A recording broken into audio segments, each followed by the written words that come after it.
ढोकळा करण्यासाठी बेसन, हळद, साखर, इनो, त्यानंतर पाणी, मीठ. आता घेतलो आपण 1.5 फुलपात्र बेसन आणि त्याच्यामध्ये हळद, मीठ आणि 1 चमचा साखर घालायचं. 1 चमचा साखर, इनोचं पाकिट, पाणी घालत हलवत राहायचं, एकजीव करायचं एकाच बाजूने आणि ते 10 मिनिट रेस्टसाठी ठेवायचं. घेतले आणि आता मी लावून घेतले. हे बॅटर अशा पद्धतीने झालेलं आहे.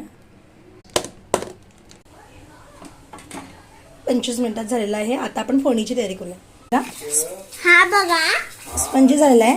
हा कापती कढीपत्ता, मिरच्या आणि थोडीशी साखर, आता पाणी